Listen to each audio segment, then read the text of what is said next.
ಕರ್ನಾಟಕಕ್ಕೆ ಸಿದ್ದು ಬಾಸ್, ಭಾರತಕ್ಕೆ ಮೋದಿ ಬಾಸ್. ಕರ್ನಾಟಕದ ಬೈ ಎಲೆಕ್ಷನ್ನಲ್ಲಿ ಕಾಂಗ್ರೆಸ್ ಕ್ಲೀನ್ ಸ್ವೀಪ್ ಮಾಡಿದೆ. ದೇಶದ ಅತ್ಯಂತ ಶ್ರೀಮಂತ ರಾಜ್ಯವಾದ ಮಹಾರಾಷ್ಟ್ರದಲ್ಲಿ ಬಿಜೆಪಿ ಮೈತ್ರಿಕೂಟ ಅಭೂತಪೂರ್ವ ಗೆಲುವಿನ ಸುನಾಮಿಯನ್ನೇ ಎಬ್ಬಿಸಿದೆ. ಸೊ ಮತ್ತೆ ಇಲ್ಲಿ ಒಂದು ಕ್ಲಿಯರ್ ಆಗ್ತಿದೆ. ಈಗಿನ ಕಾಲಘಟ್ಟದ ಪವರ್ ಪಾಲಿಟಿಕ್ಸ್ ನಲ್ಲಿ ಕರುನಾಡಿಗೆ ಸಿದ್ದು ಬಾಸ್, ಇಂಡಿಯಾಗೆ ಮೋದಿ ಬಾಸ್ ಅನ್ನೋದು ಎಲೆಕ್ಷನ್ ರಿಸಲ್ಟ್ ಮೂಲಕವೇ ಸಾಬೀತಾಗಿದೆ. ಏನಿದು ಬಾಸ್ ಲೆಕ್ಕಾಚಾರ ಅಂತೀರಾ?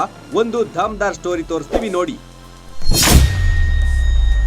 ಭ್ರಷ್ಟಾಚಾರ ಅಕ್ರಮ ಆರೋಪಗಳ ಮಧ್ಯೆಯೇ ಬೈ ಎಲೆಕ್ಷನ್ ನಲ್ಲಿ ಕಾಂಗ್ರೆಸ್ ಕಮಾಲ್. ಕೇಂದ್ರದಲ್ಲೇ ಈ ಬಾರಿ ಮೋದಿದು ದೋಸ್ತಿ ಸರ್ಕಾರ ಆಗ್ತಿದ್ದಂಗೆ ಮಹಾರಾಷ್ಟ್ರ ಗೆದ್ದ ಬಿಜೆಪಿ ಮೈತ್ರಿಕೂಟ. ಪವರ್ ಪಾಲಿಟಿಕ್ಸ್ ನಲ್ಲಿ ಕರ್ನಾಟಕಕ್ಕೆ ಸಿದ್ದು ಬಾಸ್, ಭಾರತಕ್ಕೆ ಮೋದಿಯೇ ಬಾಸ್.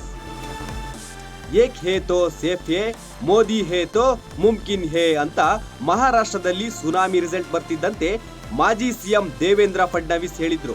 ಏಕ್ ಹೇ ತೋ ಸೇಫ್ ಹೇ ಅಂತ ಮಹಾರಾಷ್ಟ್ರ ಚುನಾವಣೆ ಉದ್ದಕ್ಕೂ ಮೋದಿ ಹೇಳಿದ ಮಾತನ್ನು ಅಣಕಿಸಿದ ರಾಹುಲ್ ಗಾಂಧಿ ಪೆಚ್ಚಾಗಿದ್ದಾರೆ.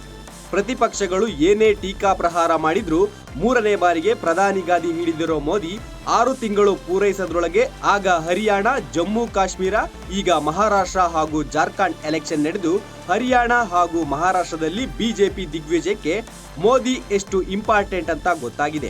ಅದಕ್ಕಾಗಿಯೇ ದೇವೇಂದ್ರ ಫಡ್ನವೀಸ್ ಮೋದಿ ಹೇ ತೋ ಮುಮ್ಕಿನ್ ಹೇ ಅಂದ್ರೆ ಮೋದಿ ಇದ್ರೆ ಎಲ್ಲವೂ ಸಾಧ್ಯ ಅಂತ ಮೋದಿ ಮಂತ್ರ ಪಠಿಸಿದ್ದಾರೆ. ದೇಶದ ರಾಜಕಾರಣದಲ್ಲಿ ಪವರ್ ಪಾಲಿಟಿಕ್ಸ್ ನೋಡ್ತಿದ್ರೆ ಮೋದಿ ಬಾಸ್ ಅನ್ನೋದು ಅವರ ನಿರ್ವಿವಾದಿತ ನಾಯಕತ್ವಕ್ಕೆ ಹಿಡಿದ ಕನ್ನಡಿಯಾಗಿದೆ. ಬೈ ಎಲೆಕ್ಷನ್ ಬ್ಯಾಟಲ್ ನಲ್ಲಿ ಗ್ಯಾರಂಟಿ ಸರ್ಕಾರದ ಹೊಡೆತಕ್ಕೆ ಬಿಜೆಪಿ ಜೆಡಿಎಸ್ ದೋಸ್ತಿ ಧೂಳಿಪಟ.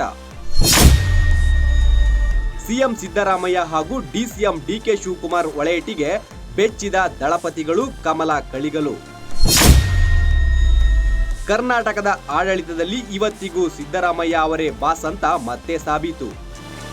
ಕರ್ನಾಟಕದಲ್ಲಿ ಭರ್ಜರಿ ಬಹುಮತವಿರೋ ಸಿದ್ದರಾಮಯ್ಯ ಸಾರಥ್ಯದ ಕಾಂಗ್ರೆಸ್ ಸರ್ಕಾರ 1.5 ವರ್ಷ ಪೂರೈಸುತ್ತಿರುವಾಗಲೇ 3 ಕ್ಷೇತ್ರಗಳ ಉಪಚುನಾವಣೆಯು ಕೈಪಾಳ್ಯಕ್ಕೆ ಮತ್ತಷ್ಟು ಜೋಶ್ ತಂದುಕೊಟ್ಟಿದೆ. ಸಾಲು ಭ್ರಷ್ಟಾಚಾರದ ಆರೋಪಗಳು, ಅಭಿವೃದ್ಧಿ ಕಾರ್ಯಗಳ ಹಿನ್ನಡೆ ಬಗ್ಗೆ ಅಪಸವ್ಯಗಳು, ವಾಲ್ಮೀಕಿ ಹಗರಣದಲ್ಲಿ ಒಬ್ಬ ಸಚಿವ ಬಿ ನಾಗೇಂದ್ರ ತಲೆದಂಡದ ಜೊತೆ ಖುದ್ದು ಸಿಎಂ ಸಿದ್ದು ವಿರುದ್ಧವೇ ಮೂಡ ಹಗರಣ ಹೆಗಲೇರಿ ನಿಂತಿರೋ ಕಾಲ ಇದು.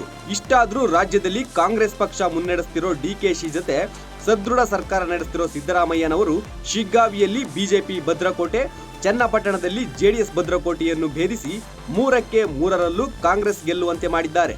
ವಿಶೇಷ ಅಂದ್ರೆ ಮಾಜಿ ಸಿಎಂ ಬೊಮ್ಮಾಯಿ ಪುತ್ರ ಹಾಗೂ ಮಾಜಿ ಪ್ರಧಾನಿ ದೇವೇಗೌಡರ ಮೊಮ್ಮಗ ಸೋಲಲು ಸಿದ್ದರಾಮಯ್ಯ ಅವರ ರಾಜಕೀಯ ಚಾಣಾಕ್ಷತೆ, ಡಿಕೆಶಿ ತಂತ್ರಗಾರಿಕೆ ಕೆಲಸ ಮಾಡಿದೆ.